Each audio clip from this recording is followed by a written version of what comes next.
Hi everyone, welcome back to episode 3 of the Triumph Bonneville Adventures. In this episode I'm going to tackle the backfiring issue, looking at the SOI and the O2 sensors, and also looking to remove the air baffle, and then finishing it all off with a stage 4 ECU tune.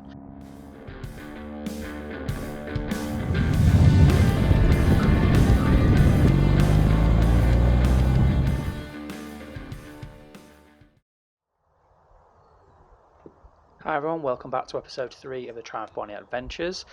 As a little bit of a recap, if you've missed the 2 previous episodes, I'm just going to show everyone what the bike currently sounds like with the custom down and out drag pipe exhaust.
So you can see here that I've got a package. It's from Ultimate Twin Power. This is on the back of everyone's suggestions, so thank you very, very much for that. I reached out to Chris, who then put me in touch with Mike over at Triumph Twin Power, and then working together, they said that getting a stage 1 torque induction kit would be really good, just to get my airflow back, and again, just get the power back in my bike. And then what I then should do is then install the stage 4 from Triumph Twin Power to reduce those pops and bangs, which all sounds well and good and really easy over email, but then I needed to figure out how to put that into practice and get to work on the bike. Now, I'm by no means an expert in this, and there's plenty more in-depth videos online, but I started by taking off the seat and then taking off the tank, which was probably the easiest part of the job.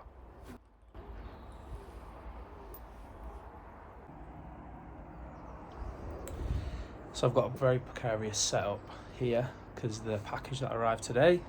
So yeah, don't judge me, but it is secure. Don't worry about that. That's going nowhere. So all I've done is remove the breather pipe, and I have disconnected the power, but what I have done is just left the fuel pump in. But that's really, really safe there, and actually I'm probably going to do this in future just to give it a nice good clean. But yeah, we are going to do the air tube removal, the secondary air induction removal, and then again sort the airbox out as well. Wish me luck. So for the secondary air induction kit, this was me just trying to work out exactly where that was on the bike, and then when I found out where that was, it was then again using the right tools for the job to get all the pieces out. Okay, so far it's relatively easy. I didn't need to take the whole tank off. I have just disconnected the power, but I've left the fuel and everything on there. Cables here, so electrical cables that run through there. We've already popped out the pipe which ran through into this. So basically that was on the bike, so disconnected everything, so that came out really, really easy. And then these have come out from here, so actually that way around, from there. So they've come out, so the only thing left for me to do now is to get these out, which I haven't got a step spanner to get in there. I know I can take the spark plugs out to try and get in there, but I've just ordered one from Halford for like £6. So in about an hour's time I'm gonna go collect that, get that out, and then start putting all the plugs in. Right, so that was really easy actually to get these out, so they just twist out now. I've got the right tool. Done. So after the secondary air induction was done, I moved on to the O2 sensors. So the left hand side came out really easy. The right hand side was a pain in the back side. It did not want to move. This is what it looked like. And without the right tools and the right area, I was stuck. I saw online that I could remove the front radiator and get on it that way to just give myself a little bit more room to work, but I didn't want to do that, so I was stuck for the evening. So the next day, with a new lease of life and a few coffees, I managed to figure out the tool that I needed to be able to get in there from a helpful neighbour and managed to remove that right O2 sensor.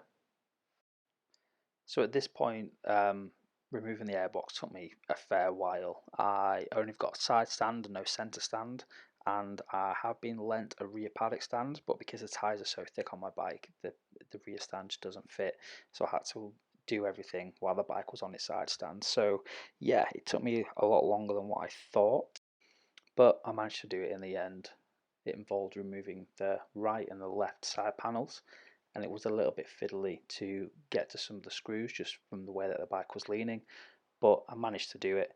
The worst bit for me in the whole of all this was taking out one of the screws that held the battery in place, but once that was out, the job was pretty much straightforward from there on. So it's been 2 days, not 2 full days, of me doing the bike. I only have a MacBook, but the software is only available on Windows. So what I've managed to do was find an app or a program that I could download, and it's called Bootcamp. So I've done that, and this is ultimately what's happening now. So it showed up all the error codes from the bike. That's from all the deletions that I did, the Airbox, and I had to delete those error codes, click next, and then once I hit reset, the ECU then kicked in, removing those error codes from the bike. And then what that allowed me to do was start the Tune 4. And this bit was really easy. All the instructions are there for you on screen, and you needed to start the bike and let it run. Again, all the videos are all online. You can see there that my TPS in the bottom left was 0.35 and it needed to be more like 0.6, so that was a bit off. So you can hear it now just ticking over. The main rule here is don't touch the throttle and leave it till it gets up to 70 degrees engine temperature or the green TPS light comes on the laptop. So at this point you can see here that my TPS now is at 0.62 as I've now adjusted it from where it was, and then you can see here that these two numbers are within 10 of each other, so it's absolutely where it needs to be. To alter the TPS I needed to move this, and that's how I got to that one. So all I need to do now is wait for the green TPS or for the engine to reach 70 degrees, whatever comes first.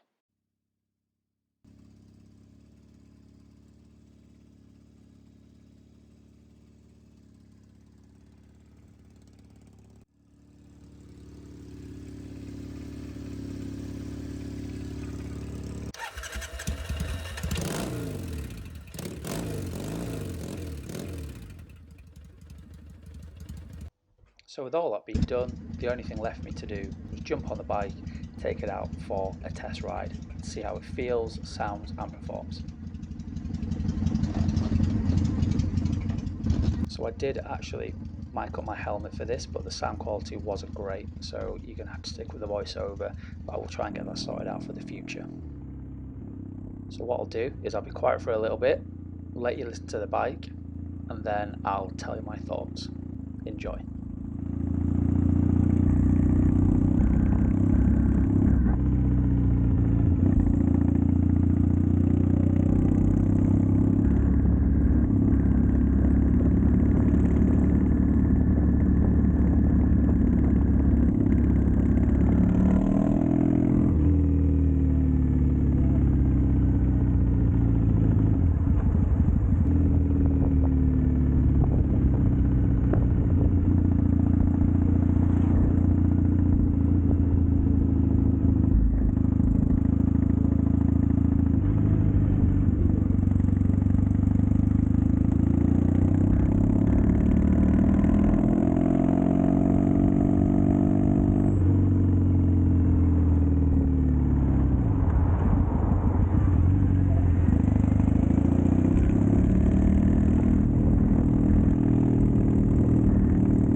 I'm just turning down a road now where I can really open up the throttle, so I'm doing that, and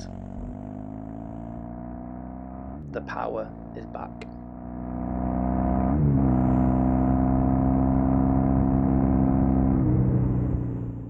Just for a little bit of fun, there's a little area where there's a bit of a muddy dirt track, so I figured I'd try out the knobbly tyres. Safe to say, the bike got absolutely filthy, I got absolutely filthy, and even though the tyres gripped, it's not something I'm going to be running back to anytime soon. But the tyres held up, but I think I'll stick to the roads for now.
Excuse the helmet hair.